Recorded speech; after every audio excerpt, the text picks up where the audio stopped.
Hello, today we will be talking about 3.3 questionnaire, the leadership questionnaire. So first I would like to discuss the questionnaire in general, some of my stronger points and some of my weaker points. Um, for example, my number fives that I chose to strongly agree with.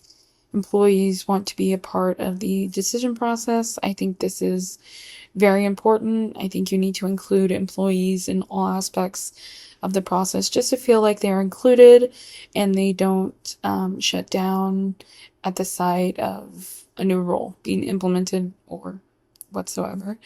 Another example, the most workers prefer supportive communication from their leader.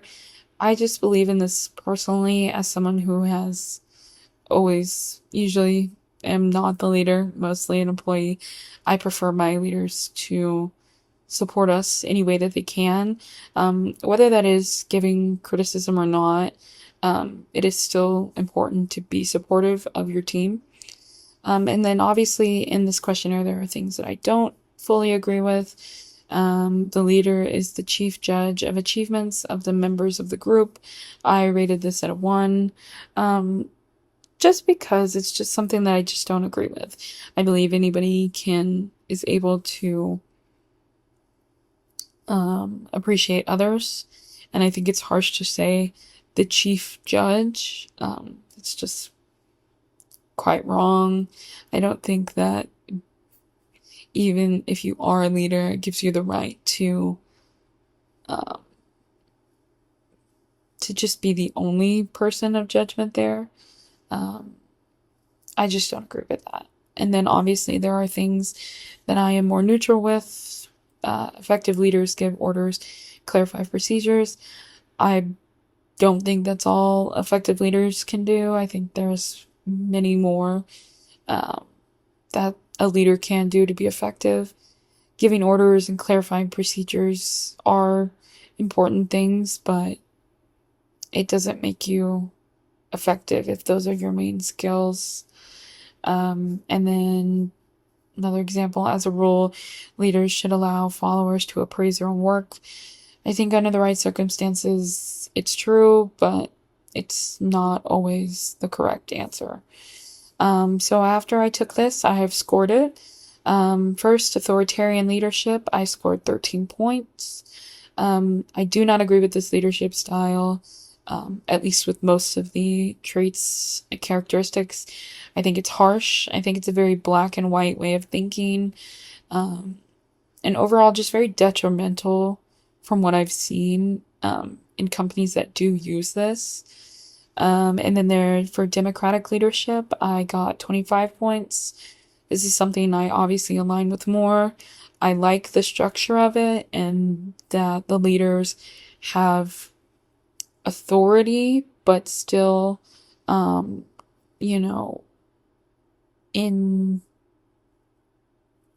they still allow open conversations and allow input and inclusivity and everything like that. And then laissez-faire leadership, I got 17 points. It's not something that I'm opposed to. I have had a leader like this in the past. But it's just not something that my personal leadership style aligns with. Um, and I just don't see myself using every single concept that they discuss.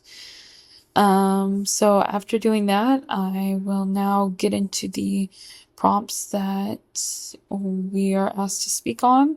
For the first one, how would you describe your leadership skills?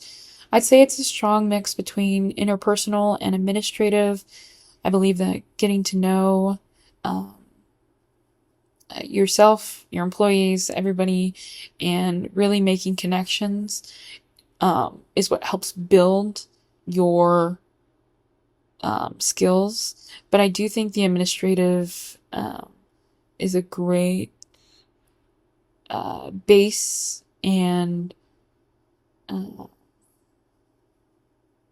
uh, what do you call that?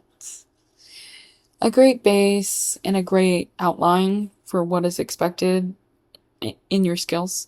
Um, And then which specific skills are your strongest? For me, my strongest is honesty. I'm very honest. I will tell my employee, I will tell my employers, when I'm able to do something, when I cannot, if I was in the wrong, if I wasn't in the wrong, I'm very honest. But I would say that one of my weaknesses, or one of my weakest skills, is being assertive. I have a hard time telling people what to do, even in like a very open and respectful way. It's quite difficult for me. And I guess I just don't really know sometimes where the line of being a leader and being an employee falls, because a leader is still an employee, but obviously they have the responsibility of watching over others now. So I guess that line in my mind is just a little crossed sometimes. An example of this is I was recently asked to train another fellow employee. I had only been working there a few weeks prior to her.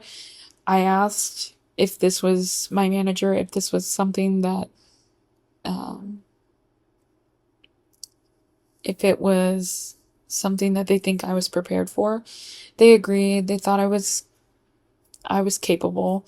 I did, where my honesty came in, I told her, the person I was training when I started, that I had not been there for very long and I wasn't going to tell her what to do. And I definitely wasn't going to pretend like I know everything, because I didn't.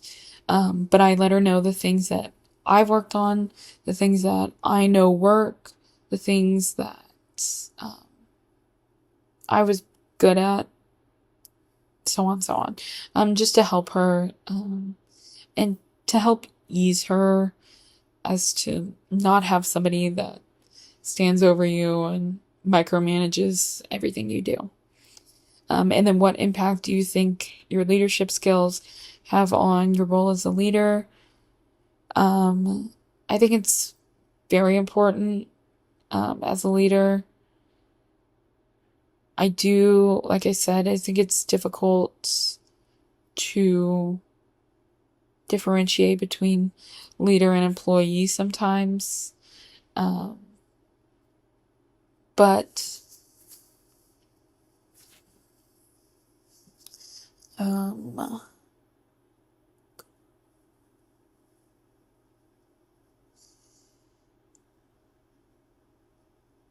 yeah, so I think if you don't build upon your skills, it does prohibit you from fulfilling the role as the leader if you can't self-reflect, look inward, find your strongest, find your weakest. If you're not able to admit your strongest and your weakest, that could prohibit you from being the best version of a leader as you can. Yeah. And then this chapter suggests that emotional intelligence is an interpersonal skill. Discuss whether you agree or disagree. I totally agree with that. I think that self-awareness and emotional intelligence is one of the best things, especially in this day and age, that you can build upon. I think knowing yourself is one of the most important things to be a leader.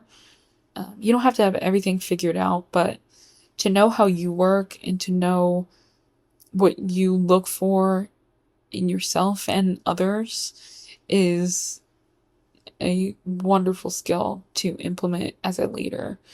And then as you think about your own leadership, how do your emotions help or hinder your role as a leader? One of my main things about leaders, tied with and emotions in general, is I feel that feeling emotions is normal. Obviously, everybody feels emotions. But I think for leaders, it's different. your words are supposed to say that you feel these emotions, but you can't physically show it. Um, which is not always the case, but that does seem to be a main point. You're allowed to tell people that, you know, I know what you're going through. It's okay to struggle.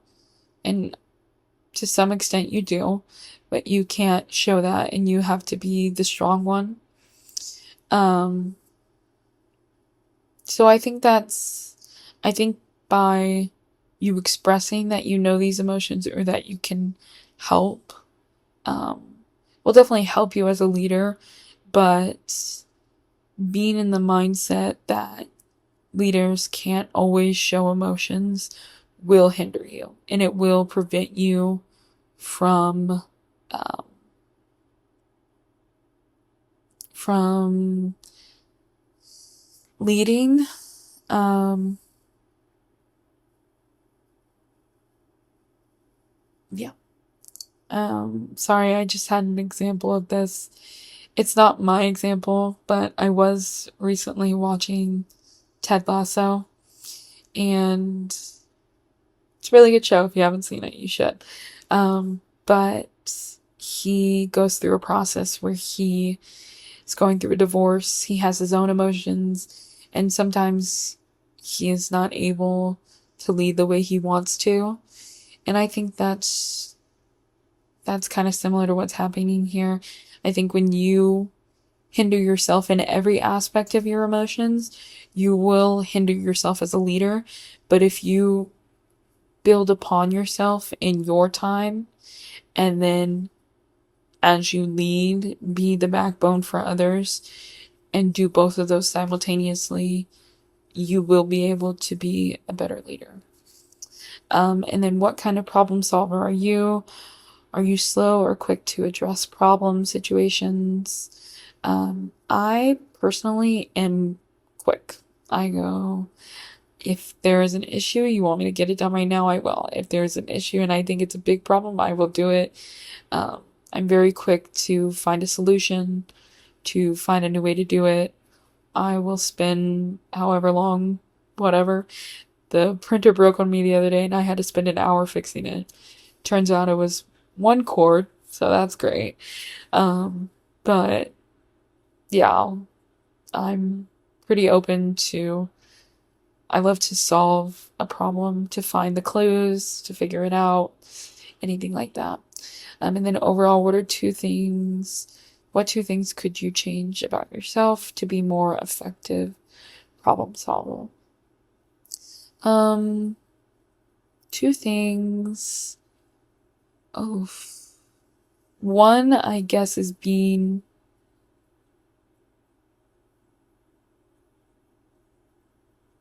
mm,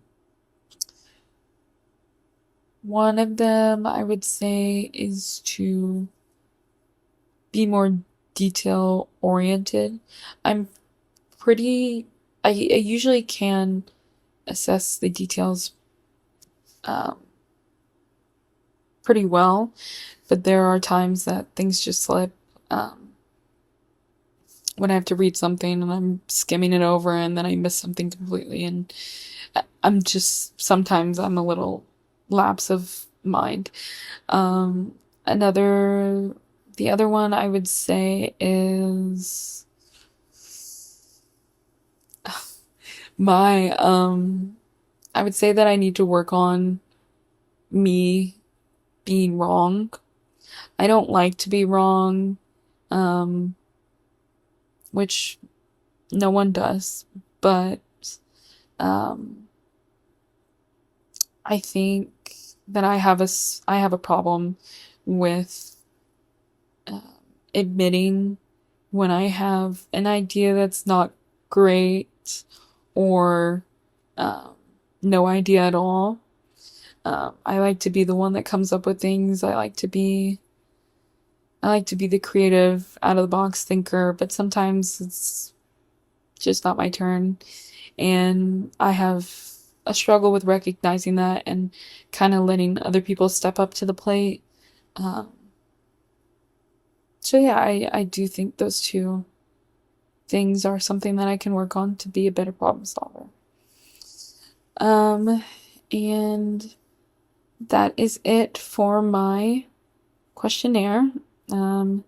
These are all my answers. I yeah, I align with Democratic leader, and I have answered all the questions. So, thank you for joining.